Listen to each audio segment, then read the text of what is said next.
माल घेरावा के पिटवैले बिया उतलेले रहे संदीप बाबू माल घेरावा के पिटवैले बिया उतलेले रहे जियो के मोबाइल देख के हमरा के मारे ये स्टाइल के हमरा के मारे ये स्टाइल उतलेले रहे जियो के मोबाइल देख के हमरा के मारे ये स्टाइल जाके गछिया के आड़ा लाइन मारे ले दोबारा जाके गछिया के आड़ा लाइन मारे ले दोबारा आँख मार के बुलावतिया भाई लगे फोन अपना कोइले बिया माल घेरावा के पिटवैले बिया भाई लगे फोन अपना कोइले बिया माल घेरावा के पिटवैले बिया संदीप बाबू कोइले बिया माल घेरावा के पिटवैले बिया के हमरा के मारे सटाए ओकर रहन देखी बानी पागलायो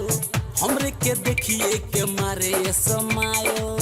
हमरा नजरिया में बिया उ बसल हमरा से कहिया से बिया उ फसल ओकर रहन देखी बानी पागलायो हमरे के देखिए के मारे समायो हमरा नजरिया में बिया उ बसल हमरा से कहिया से बिया उ फसल ओकर मीठ मुस्कान हमर लेके गइल जान ओकर मीठ मुस्कान हमर लेके गइल जान पगलैले बिया भाई लगे फोन अपना कोइले बिया माल घेरावा के पिटवैले बिया भाई लगे फोन अपना कोइले बिया माल घेरावा के पिटवैले बिया संदीप बाबू म्यूजिक बाय विजय शर्मा।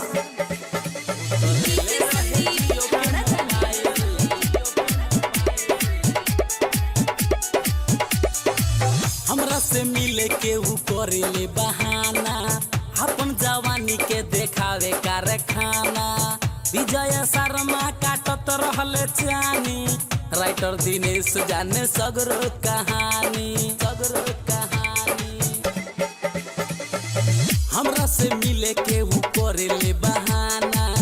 अपन जवानी के देखावे कारखाना विजय शर्मा काटत रहले चानी राइटर दिनेश जाने सगरो कहानी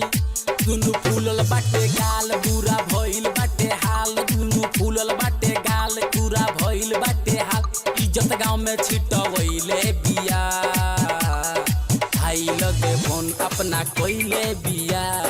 माल घेरावा के पिटवैले बिया भाई लगे फोन अपना कोइले बिया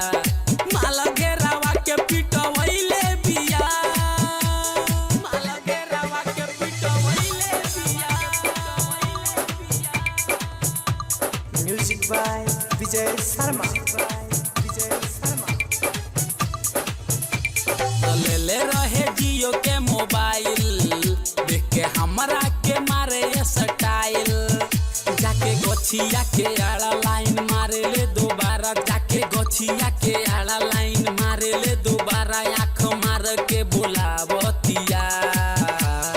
भाई लगे फोन अपना कोइले बिया माल घेरावा के पिटवैले बिया भाई लगे फोन अपना कोइले बिया माल घेरावा के पिटवैले बिया जगदम्बा रिकॉर्डिंग स्टूडियो डोकैला।